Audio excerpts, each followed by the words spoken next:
Donc ensuite, eh bien, on va devoir trouver les équations différentielles, donc entre les deux intervalles. Et puis une dernière question sur la valeur de la constante de temps.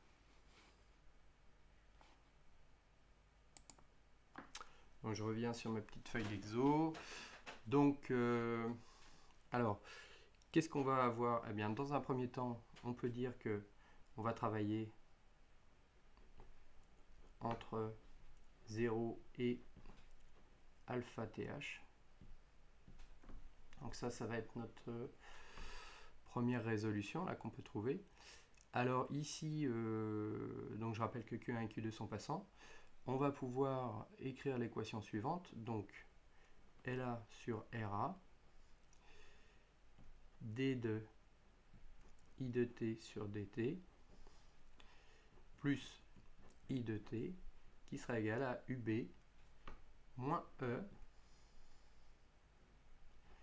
sur RA, puisque petit u égale UB pendant cet intervalle. Donc avec, alors ça c'est l'équation qu'on va chercher à résoudre. Et on sait que taux, c'est LA sur RA.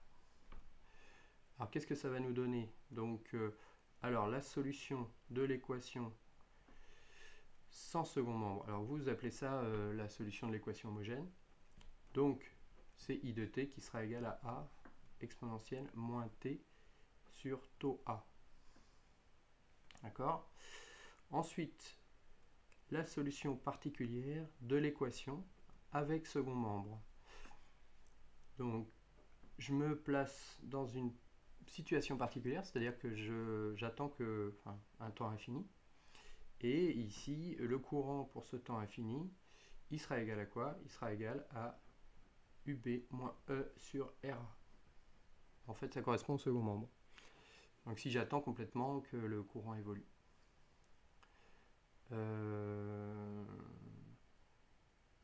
Voilà pour ça. En fait, ce terme UB-E sur RA, on peut le retrouver. Pourquoi?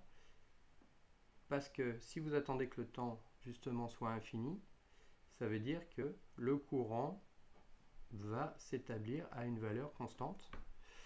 Et si ce courant s'établit à une valeur constante, le terme en dérivée, donc dérivée de I de l'infini sur dt, eh bien ce terme qui est là devient nul. Donc on voit bien qu'il vous reste quoi? Il vous reste I de t qui est égal à UB moins E sur RA.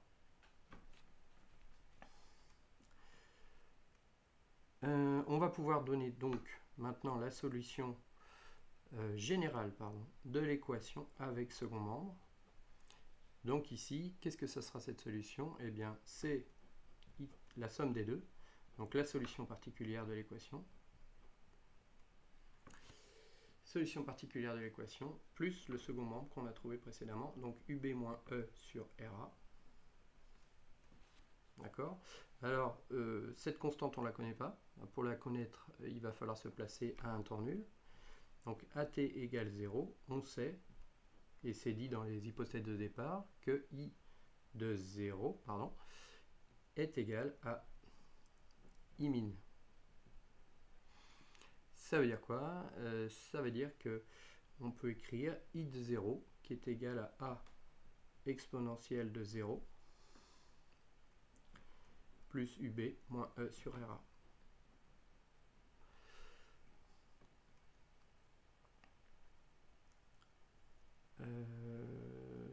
Donc ça, on a dit que c'était I0, donc ça fait bien I min.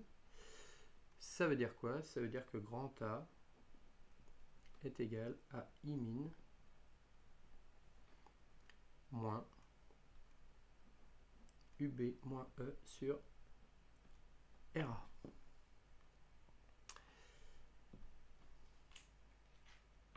D'accord? Alors, je manque un peu de place, je vais passer sur notre feuille. Conclusion.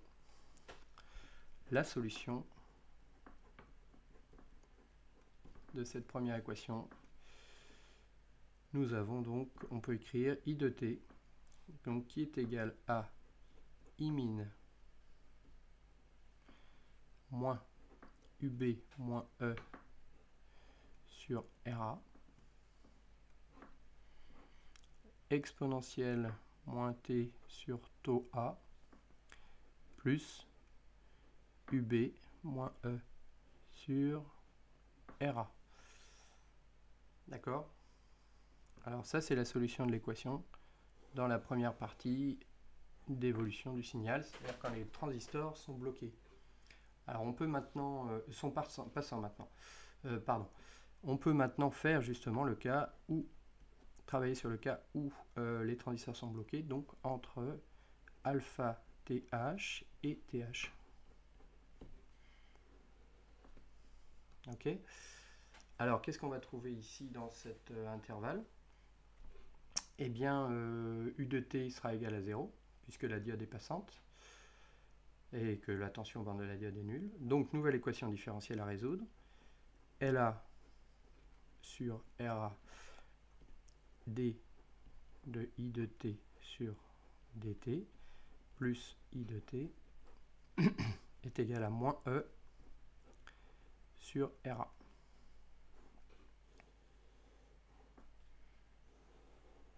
Voilà, toujours en posant taux A qui est égal à LA sur RA.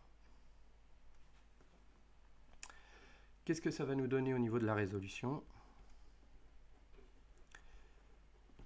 Ben, on recommence, hein, c'est toujours la même chose. Donc la solution générale de l'équation sans second membre, donc on va trouver I de T qui est égal à A exponentielle moins T sur taux A, la même chose que tout à l'heure, puisque c'est toujours la solution de l'équation homogène.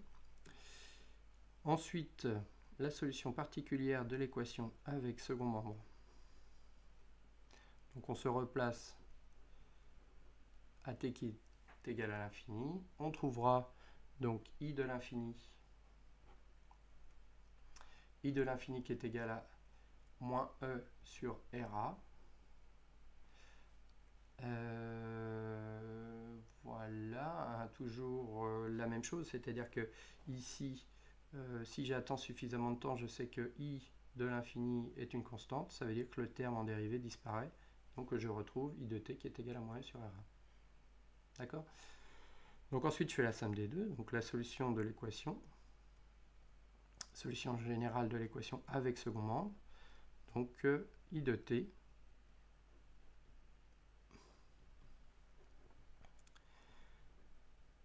qui est égal à exponentielle moins T sur taux A, donc moins E sur RA. D'accord? Toujours le problème de la constante, donc cette fois-ci un petit peu particulier, hein, on va se placer à au temps t qui est égal à alpha th, donc ça va être notre temps initial en fait. Et je sais que pour ce temps-là, eh bien I de alpha th hein, est égal à Imax cette fois-ci. Donc on part ici de la valeur maximum du courant et je suis en train d'exprimer l'équation différentielle qui est valable dans cette portion. Je vous rappelle qu'en fait, là, ici, après, il y aura des charges de ce même courant. Donc, on va pouvoir écrire que I de alpha th qui est égal à Imax, il est égal à A, donc exponentielle moins alpha th sur taux A, moins, alors ici, je vais peut-être mettre des parenthèses, moins E sur RA. D'accord? Alors qu'est-ce que ça veut dire? On va essayer d'extraire ce terme-là. Hein. Ce terme-là, ici, grand A, il est donc égal à Imax. Donc plus E sur RA,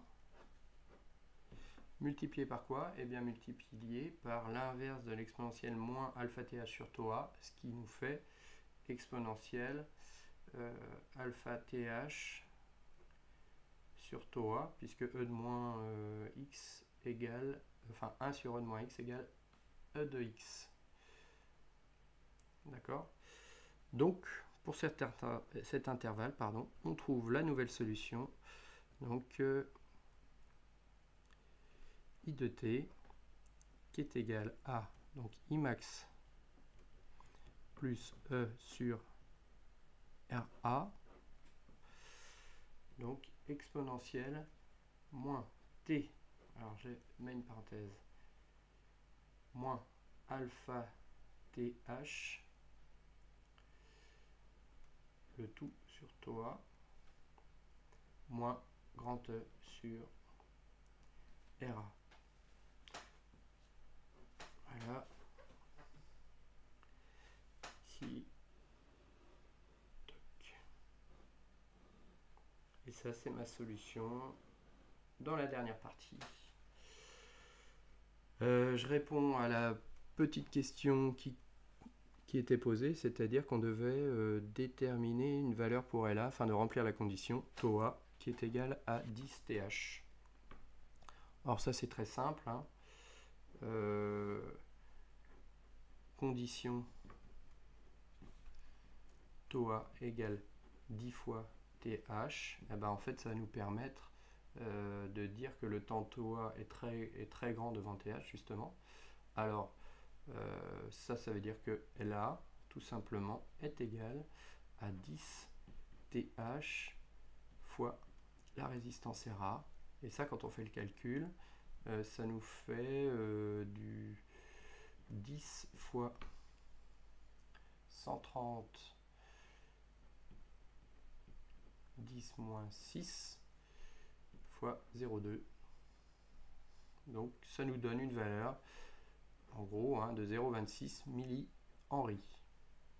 Voilà, et pour respecter la condition du départ.